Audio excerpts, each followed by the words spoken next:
The data warehousing industry spans decades of innovation. Today, companies can choose from a host of technologies and approaches. From cloud data warehouses to lakehouse architectures, there are lots of options. What's in it for you? Find out on this episode of Future Proof. The future is here already. It's just not evenly distributed. Yet. Today's world teems with innovation. The nexus of hardware, software, and human ingenuity promises a revolution in possibilities. What does tomorrow look like? Witness Future Proof. Yours truly, Eric Cavanaugh, here in year 16 of DM Radio. Pretty excited to have three all-stars on the show today, and we're going to harken back to one of the oldest topics we've talked about on this show. It predates DM Radio, of course, but I've been in this space since arguably 2001 in February when I joined a firm called Damon Consulting out of Austin, Texas. They did a lot of data warehousing consulting, still do. They're doing great these days. And I knew at the time that this was going to be huge. I mean, I just could sense it. I felt it in my bones. Data is the future of business. Data warehousing is the beating heart of insights and analytics. And of course, it's going to drive industries. It's going to drive businesses. I knew that. I knew it was going to get big. I had no idea how big it was going to get. I mean, honest to goodness, if you look at the explosion with Snowflake and their IPO, with Databricks, where those folks are going, and lots of the other old titans are still scratching and clawing their way around. Teradata, of course. You got Amazon Redshift out there, is arguably the number one most popular enterprise data warehouse, at least in the cloud. I remember I knew the guys who built the technology at Parexel, which is the heart of Redshift. So old Rick Glick and Barry Zane, hats off to you gents from way back in time. Well, what's happening today? Now, lots of things are happening. This is not your father's data warehouse, right? We have all sorts of automation that's baked in. We have all sorts of different architectures that you can use. We went from data warehouses to data lakes, then lakehouse architectures and all this stuff. Some of that was retrofitting. Some of that was kind of making up for some perhaps mistakes in the architectural approach that folks were taking when we didn't really quite realize what we were doing with these data lakes. But then there are other things happening too. And look at these large language models and AI. How does it all fit together? What's happening? We're going to find out that today. We've got an all-star cast here. We've got Jay Mishra, COO for a company called Astera. We've got my good buddy Krishnan of Sixth Sense Advisors. And my other good BFF here, Sean Brehm of Crowdpoint Technologies, all doing very, very interesting things. Maybe, Jay, I'll throw it out to you first. Tell us real quick, just like 2 minutes, you've been in this business for a while. What do you see happening that's really fundamentally changing and why in the data warehousing world? Thanks, Eric. Thanks for having me here. So we have been in the space for over 12 years, and I've been personally in this space for almost 2 decades now. So I have seen the entire evolution, so to speak, of how the data warehousing, primarily being just star schema, implemented using SQL, now semi-automatic to completely automated solutions now, where you can build the pipelines, build the data models, build and maintain it. All of that you can done that can be done using automation. So this is the evolution we have seen, and we have been party to the journey. And we do have products that are able to help you in complete automation from the beginning all the way to the end of data warehousing. Yeah, and the automation really is crucial. I remember some of the earlier automations, companies like Warescape came along and automated the documentation, which is great. Why? Because developers don't like to document. I mean, how many people know developers who like to document? I think the number is 0. They like to develop and do stuff. Like, it's just like writing reports about what you've done for your boss.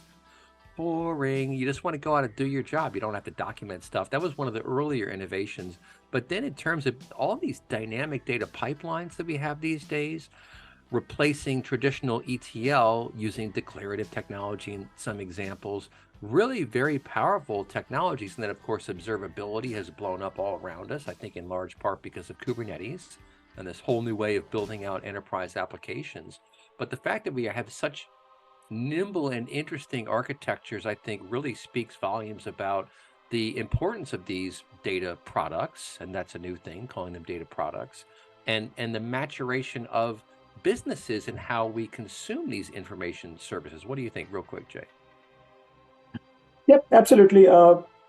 These in terms of automation, it's not just automating one part of it. So it's about if you just look at the old data warehousing, there were many mechanical pieces where you have to do it again and over again, multiple times. You spend a lot of time and resources in achieving those, and that was the biggest cost factor.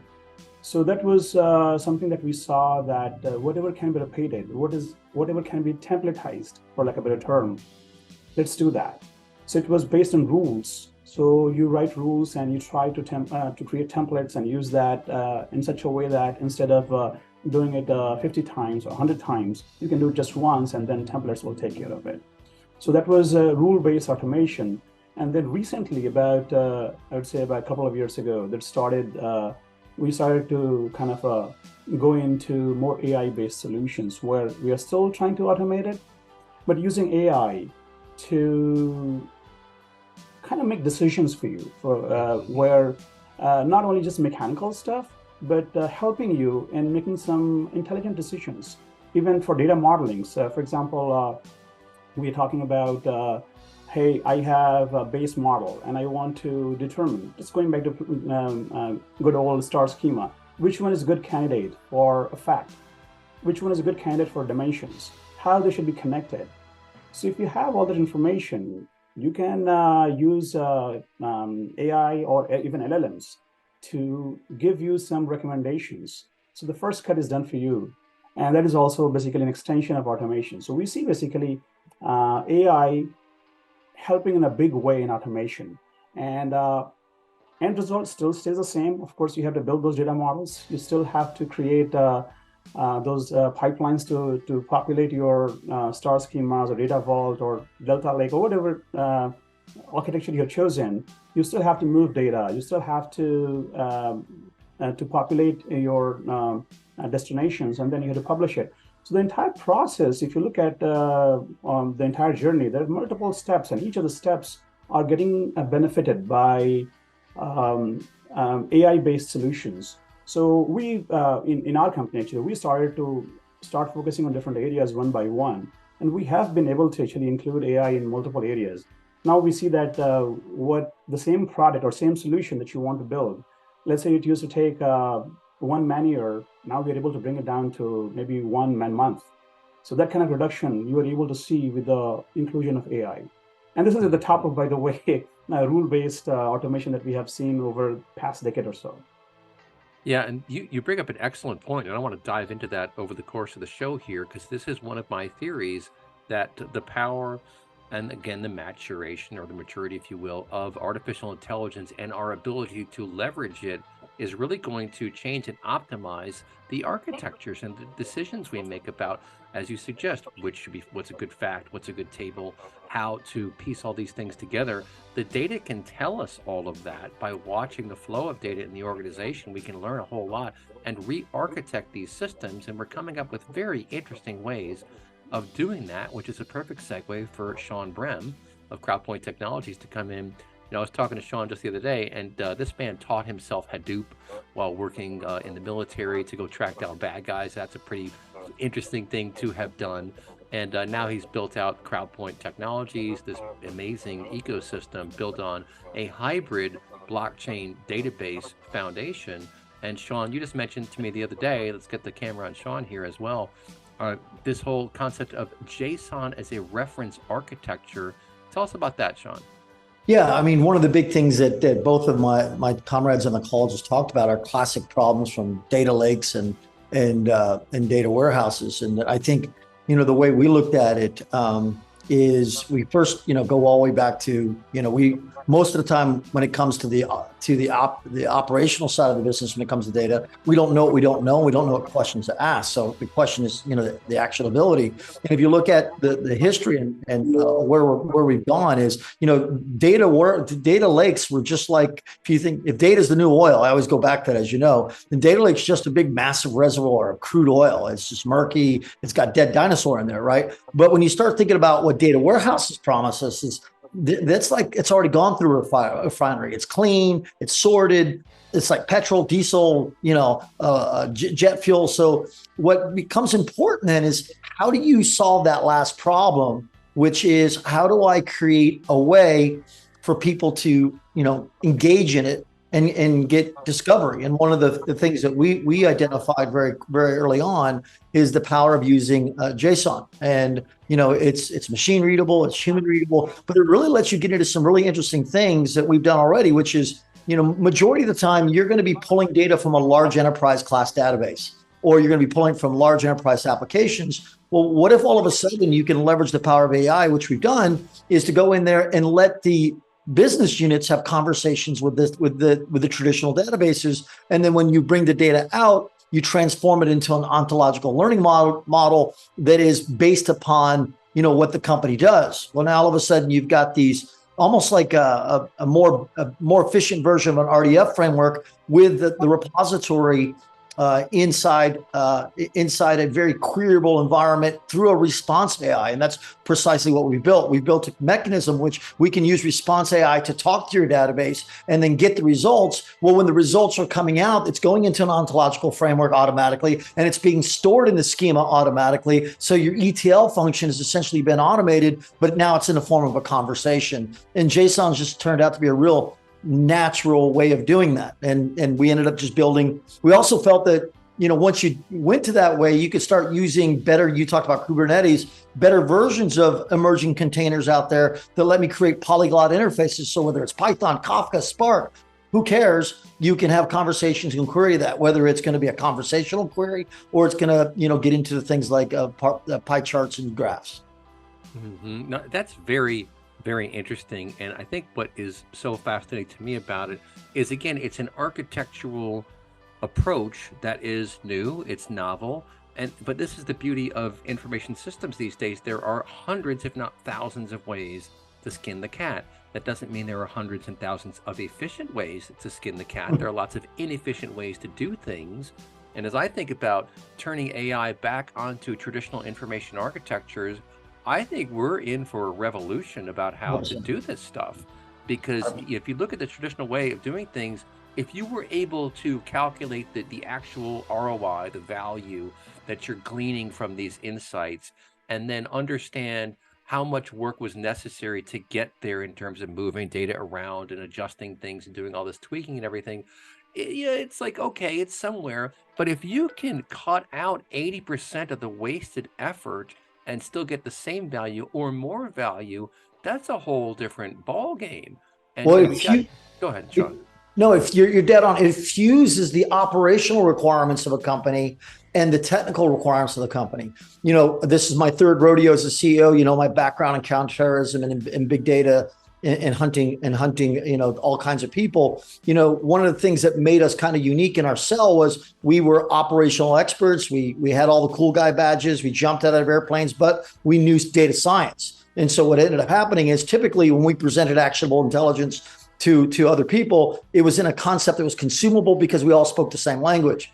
What has plagued industry for years is there's the CEO, the VP of sales, and the marketing guys who are running the business.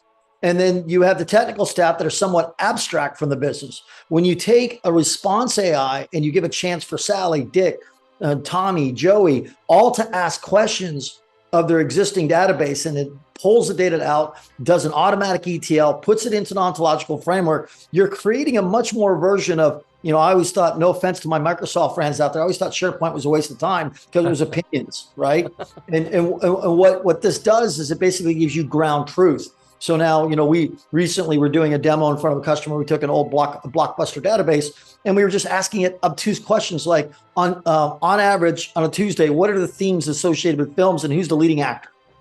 That kind of discovery is automatically put into a JSON format. So it's now tied back into a response AI, and it's an ontological format. So now all of a sudden you're building this wealth of knowledge. And even the most obtuse question that Mary in HR asks about can contribute to an overall collective intelligence. And so you've got this individual authentic intelligence that everybody brings to the table when you start merging this concept of a new kind of data warehouse with response AI technologies. that authentic intelligence based on your human dynamic, when you combine it into this new kind of data warehouse, it transformed it into what we call collective intelligence. What a wonderful show already. We're rocking and rolling here. We've got Sean Brehm of Crowdpoint, Krishnan of Sixth Sense Advisors, and of course, we've got Jay Mishra from Astera. And in the break there, we were just chatting, and Sean came up with another beautiful little gem here. Everyone talks about data is the new oil, etc. When it's refined, of course, it's more like petrol or jet fuel, etc. That's a refinement process. And he said the AI these days is like the chemical engineers in the refining process, which I think is brilliant, because if you drive past those refineries, what you'll see is all these tubes, and what they're doing is they're heating things up, and they find the exact temperature at which this part distills out and that part distills out, just like making whiskey, if you get right down to it, right? It's a distillation process in many ways, and we can learn from that. And you know what excites me the most, guys, is the amount of tedious effort that will no longer be required to do these things, because tedium is the killer of creativity. I mean, tedium will just blunt your excitement and make you an unhappy person. And it's probably why it's baked into communist methodologies. But Sean, I'll throw it over to you to comment on this. The chemical engineers, I love that. Tell us more about that. Yeah, I mean, when you think about it, data is the new oil. It's crude, it's messy. What do chemical engineers? They filter out the junk, they convert it into valuable insights. They can predict what you want to buy next, or where you want to travel. Heck, even who you might want to date.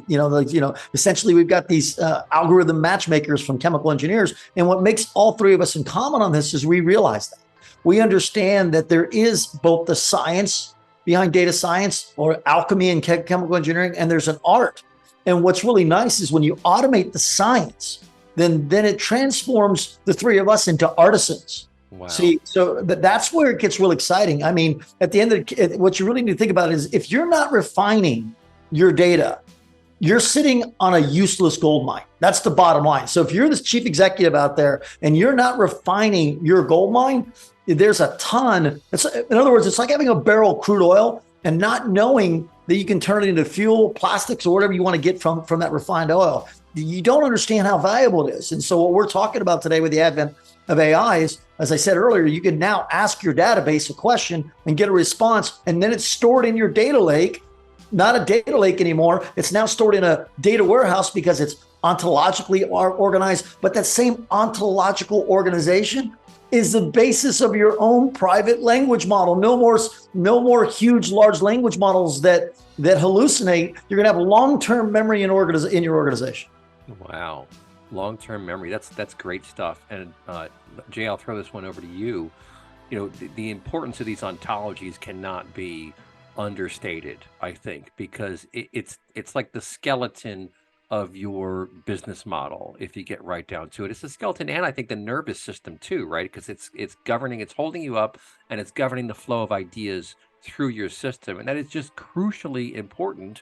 And I think hitherto has been at best only mildly appreciated. But now, as we stare down the barrel at these massive amounts of data, I got to tell you, doing things the old-fashioned way is going to be a non-starter, because it's going to be too expensive, too slow, too brutal. It's just not going to happen. So we need to embrace these things. I know several vendors who are doing the same thing, focusing on industry vertical, ontological solutions to make sense out of all the stuff out there. What do you think, Jay?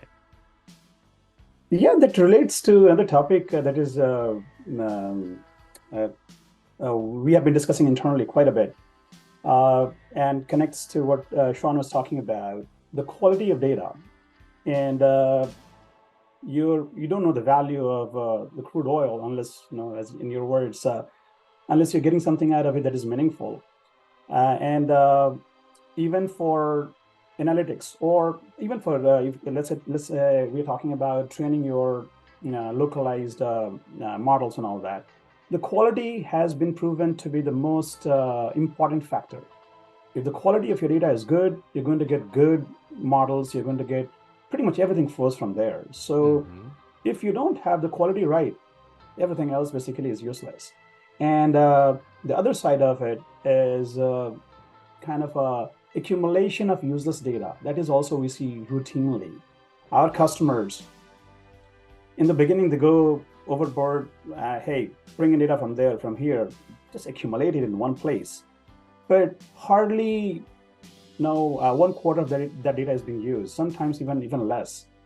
So if you have the purpose, and as an architect, I go from that angle that you have to have the purpose. And ontology, I'm trying to tie it back to that.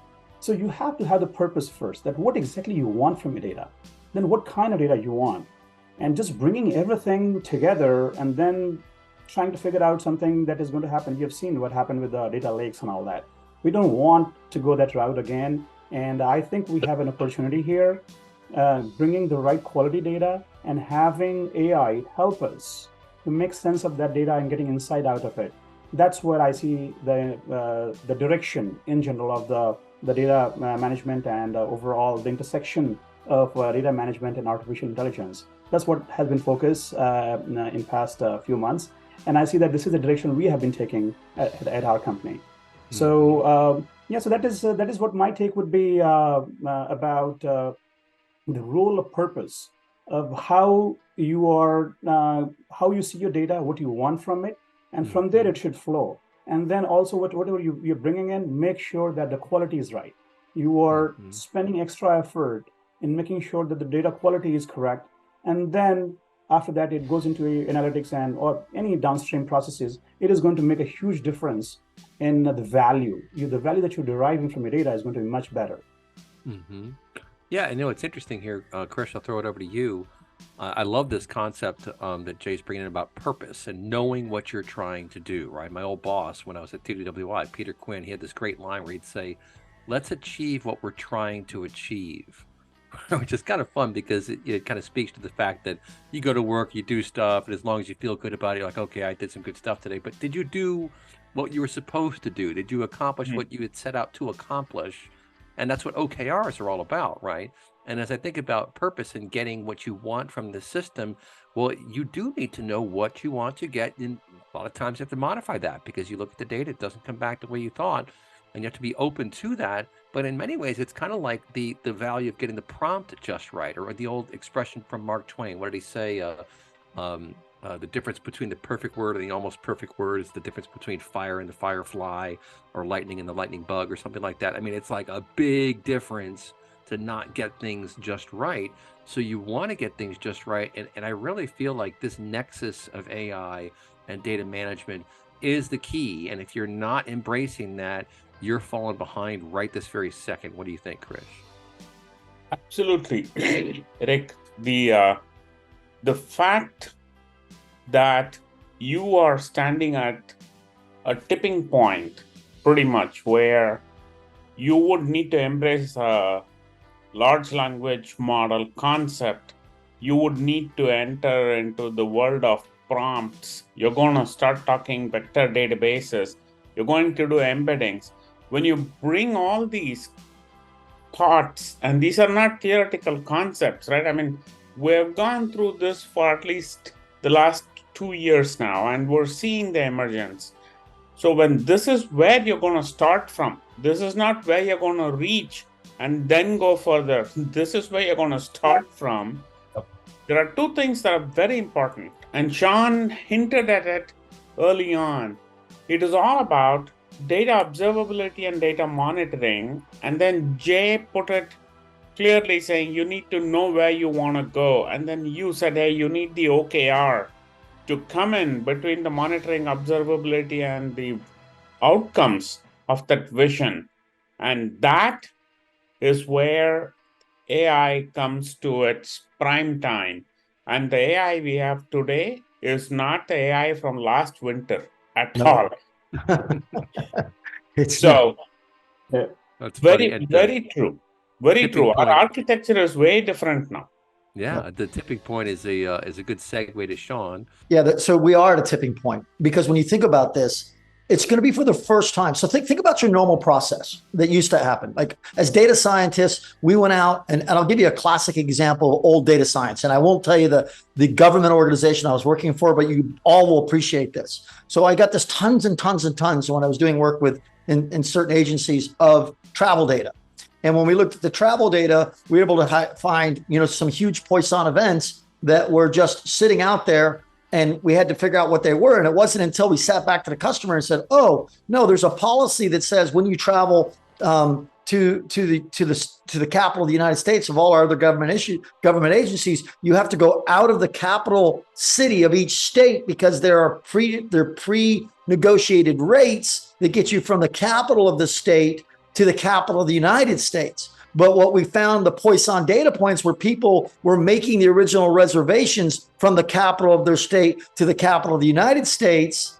But what ended up happening is they would then do to follow policy. But then once the policy was approved, they'd merely do a change ticket from their local city and go that way. So they were able to, circumvent the system. Well, the bottom line is that was good old fashioned data science, but the data science wasn't a natural human discovery. It was all these Poisson events that were aggregating. I don't even want to tell you the amount of money that was being spent by that. Whereas before, as to your point, it now becomes, Krish, it becomes conversational. And so what happens is, what I love about this is what both Jay and Krish are talking about is this whole data science, once you start building these ontological queries, moves out of solely on the technical staff back into the heart of the business. And people can start asking questions. Well, what if I did this? And what if I did this? We used to call that in the military the good idea fairy. Bing. It's okay to have tons of good idea fairies, because as professionals, Jay, Krish, and I, we know we want the good idea fairies because we want them asking traditional database questions, because it's going to generate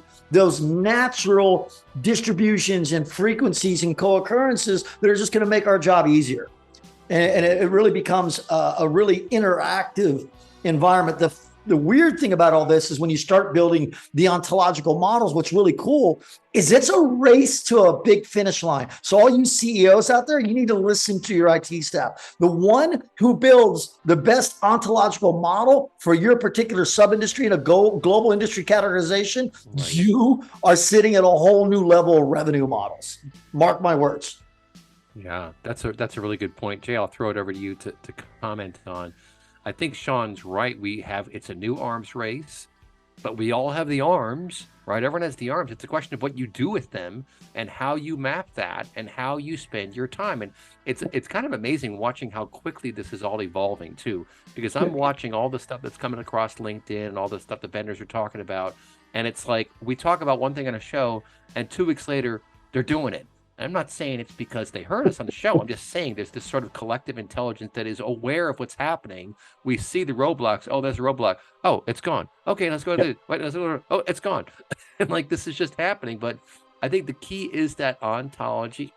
It's understanding the nuances of it's like I talked to some folks today from a company, Attio, I think it's called, ATTIO maybe, a new CRM tool.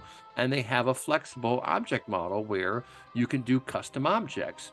Well, and I said to him in the call, I was like, probably the reason why most extant CRM tools don't offer that is because it'd throw performance out the window. You start adding models or nodes under here, we don't know what's gonna happen is the bottom line, and they just weren't architected for that. But new solutions are architected for that. So you want to have this skeleton, your nervous system, you want that ontology, but then you want to be able to move in it, and that's organizational change. What do you think? Real quick, 2 minutes, Jay. Yeah. So for the changes brought by AI, the 2 parts I see that is making where it's making an impact already. The first one is the decision making that you're talking about. And second part is, of course, the user interface, the UX. UX has changed quite a bit. And if you look at the entire business intelligence process lifecycle, the way the user interacts with the entire system, their introduction of natural language, where you can use plain English or whatever language you use to interact with the system, that's an area where we're seeing a lot of activity, that many companies go into that area.